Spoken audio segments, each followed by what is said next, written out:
ओम गम गणपते नमः। ओम गम गणपते नमः। ओम गम गणपते नमः। ओम गम गणपते नमः। आदित्य जी, हमने भृगुनंदी नाड़ी ज्योतिष के अंतर्गत आपको नाड़ी लिंक बताया और ग्रहों की युति के बारे में बताया एवं सूर्य ग्रह का अन्य ग्रहों से नाड़ी लिंक है और युति है तो क्या फल है, चंद्र ग्रह का अन्य ग्रहों से नाड़ी लिंक है तो क्या फल है। ऐसे ही हमने आपको मंगल ग्रह के साथ अन्य ग्रहों की युति नाड़ी लिंक का फल बता दिया है, पढ़ा दिया है। ठीक है, आज हम आपको बृहस्पति का अन्य ग्रहों के साथ जो लिंक है उसका क्या फल है उसके बारे में हम आपको बताएंगे। तो बृहस्पति और सूर्य के बारे में हमने आपको पढ़ा दिया, बृहस्पति और चंद्रमा के बारे में हमने आपको पढ़ा दिया, बृहस्पति और मंगल के बारे में हमने आपको पढ़ा दिया, बृहस्पति और बुध के बारे में भी हमने आपको पढ़ा दिया। हमने जो कुछ भी इस समय हम बता रहे हैं वो बहुत ही बेसिक और संक्षिप्त रूप से बता रहे हैं। आप इसको बहुत विस्तृत रूप से अगर हम बताएंगे तो एक एक युति एक एक कॉम्बिनेशन पे ही जो है घंटों लग जाएंगे। बृहस्पति और शुक्र तो का अगर नाड़ी लिंक हो या युति हो तो क्या फल होता है। तो बृहस्पति कौन है? बृहस्पति जीव कारका, बृहस्पति जीव कारका है। जीव कारक मतलब बृहस्पति स्वयं जीव है। जीव का अर्थ मतलब बृहस्पति प्रत्येक व्यक्ति जो है बृहस्पति का ही रूप है। और बृहस्पति के साथ कौन जुड़ गया? बृहस्पति के साथ शुक्र जुड़ गया। तो शुक्र क्या है? शुक्र मनी है, धन है, शुक्र कंफर्ट है, आराम है, शुक्र लग्जरी है, शुक्र इंटेलिजेंस है, शुक्र वाइफ है, शुक्र बड़ा मकान है, शुक्र जो है वाहन है। अर्थात जिस व्यक्ति की कुंडली में बृहस्पति और शुक्र नाड़ी लिंक करते हैं या युति में है तो वो व्यक्ति धनी होगा। अब इसका अर्थ क्या है कि ऐसा व्यक्ति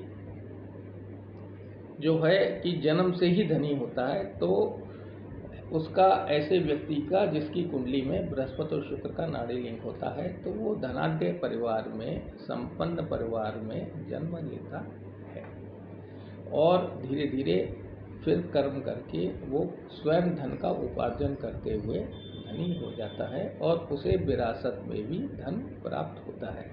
तो धनी होने का तात्पर्य ये है, उसको कंफर्ट मतलब उसकी ज़िंदगी में आराम होता है, उसे बहुत अधिक परिश्रम नहीं करना पड़ता है, उसके जीवन में लग्जरी होती है। लग्जरी का मतलब है कि सब वैभवपूर्ण जीवन होता है, उसका अंदर बुद्धिमत्ता होती है। मतलब वो व्यक्ति जिसकी कुंडली में बृहस्पति और शुक्र का नाड़ी लिंक और युति है तो वो बुद्धिमान व्यक्ति होता है।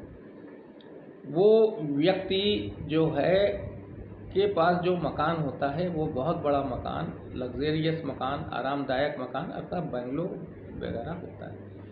ऐसे व्यक्ति के पास जो वाहन भी होता है तो वो जो है ब्रांडेड होता है, जैसे BMW, मर्सिडीज वगैरह।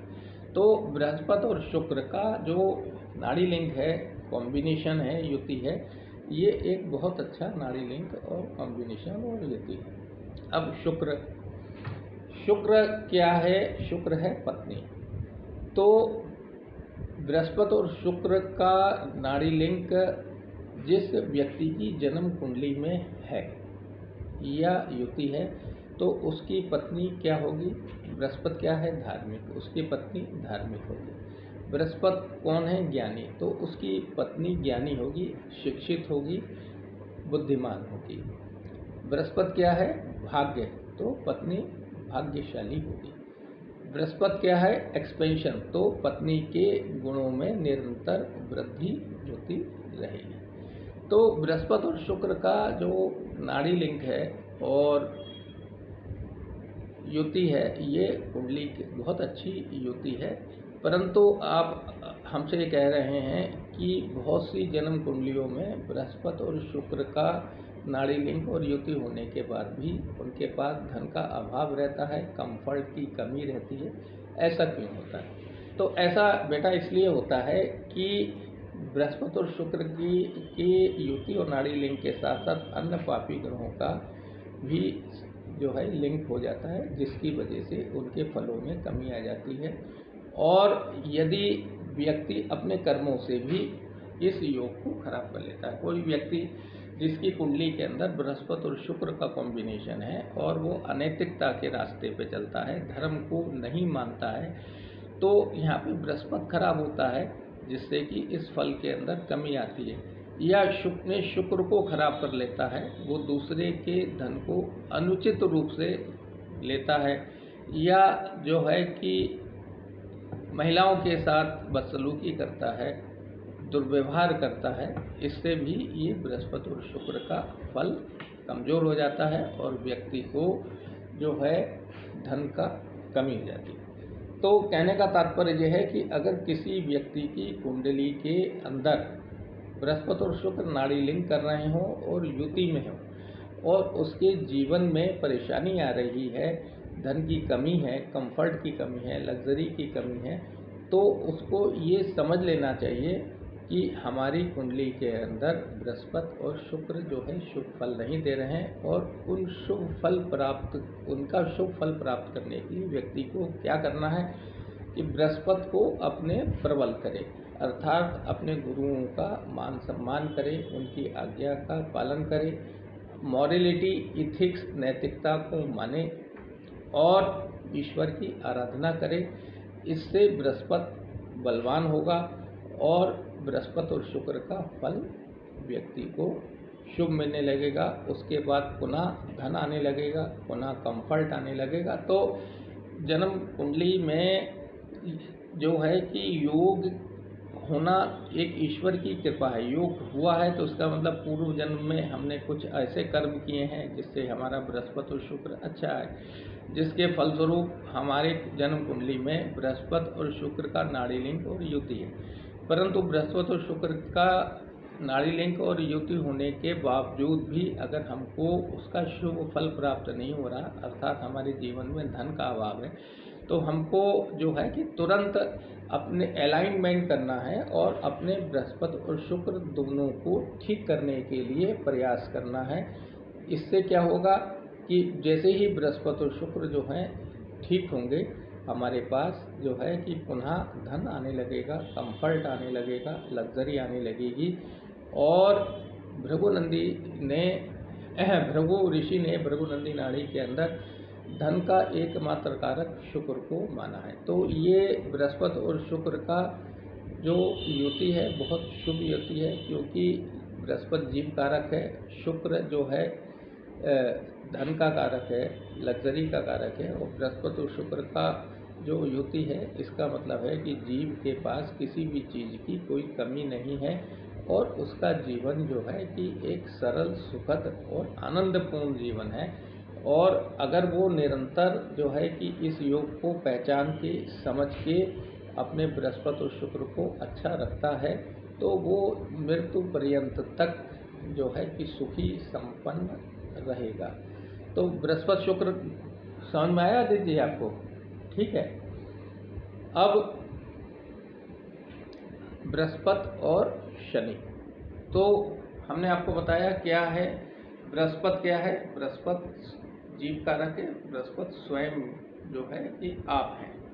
और शनि क्या है? शनि जो है कर्म कारक है।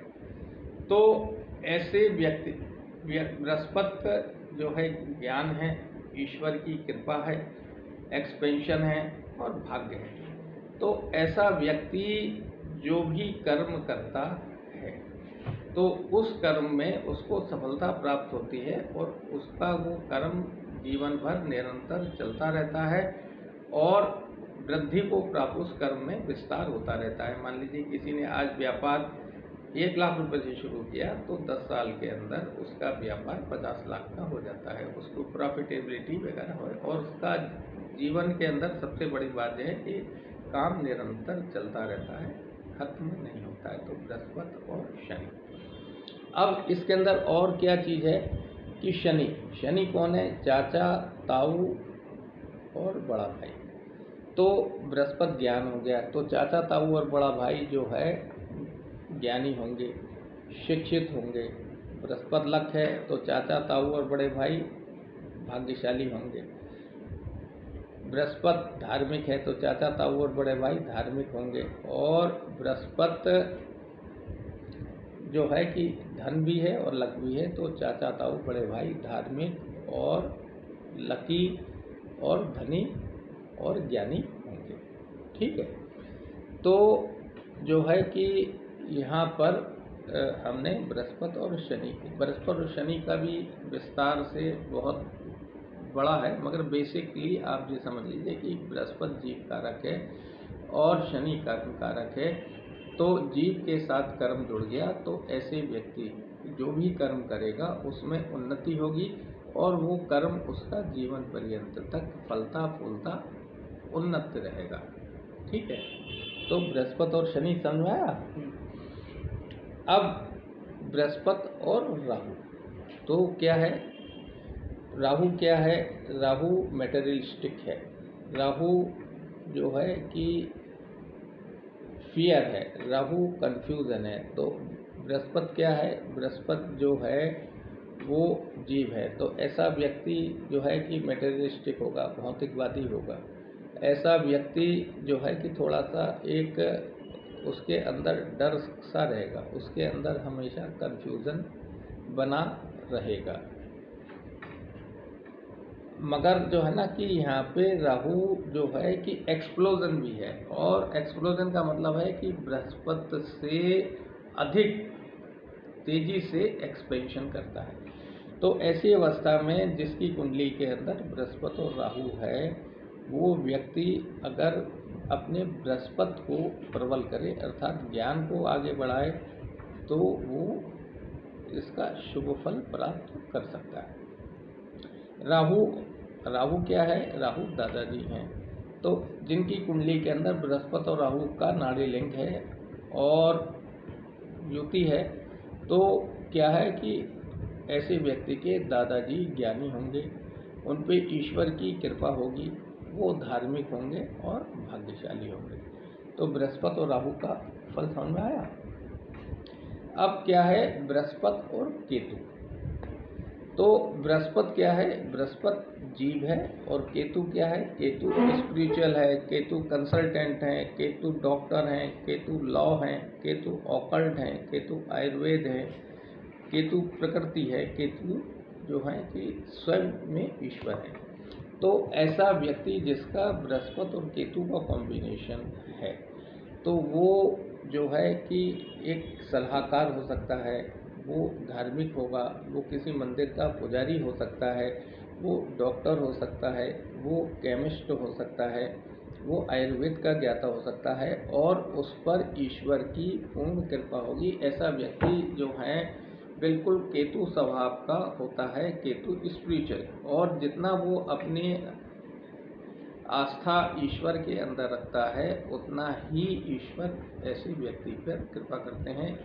ये बहुत अद्भुत योग है कि बृहस्पति और केतु का, जीव केतु के साथ मिल गया तो जीव प्रकृति के साथ मिल गया, तो ऐसा व्यक्ति जो है कि आप देखेंगे बहुत से जो बड़े बड़े ऋषि मुनि ज्ञानी बाबा या रिसर्चर बुद्धिजीवी होते हैं उनकी कुंडली में ये योग होता है। और दूसरा क्या है? केतु क्या है?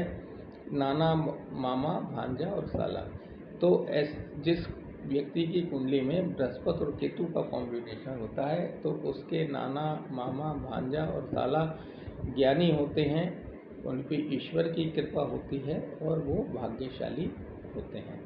तो ये बृहस्पति और केतु, बृहस्पति के साथ जो भी ग्रह जुड़ता है तो व्यक्ति अगर उन ग्रहों का पॉजिटिव रूप से यूटिलाइजेशन करे तो ये एक बहुत महान युति बन जाती है और ये महान जो है उपाय बन जाता है। तो बृहस्पति के साथ केतु जुड़ गए तो ऐसा व्यक्ति अगर आयुर्वेद की फील्ड के अंदर रिसर्च करे, पढ़ाई करे, तो वो बहुत बड़ा आयुर्वेदिक डॉक्टर बन सकता है, बहुत ज्ञान प्राप्त करके और सबका जो है भला कर सकता है। ऐसा व्यक्ति का कंसल्टेंट अगर किसी को सलाह देता है और उसकी सलाह कोई व्यक्ति मानता है तो उसका कार्य पूरा होता है। ऐसा व्यक्ति स्पिरिचुअल होता है अगर वो व्यक्ति ईश्वर में आस्था रखे और ईश्वर पे ही डिपेंड हो जाए, तो ऐसा व्यक्ति जहाँ पे भी कदम रखता है तो उस वहाँ पर प्रॉस्पेरिटी आने लगती है। मान लीजिए कि किसी की कुंडली में बृहस्पति केतु का कॉम्बिनेशन है और वो किसी भी व्यक्ति पे प्रसन्न होकर उसे आशीर्वाद दे देता है तो वो उसका आशीर्वाद सफल हो जाता है, मतलब साक्षात ईश्वर ने वो बात कही थी। तो ये बृहस्पति और केतु का कॉम्बिनेशन अद्भुत है।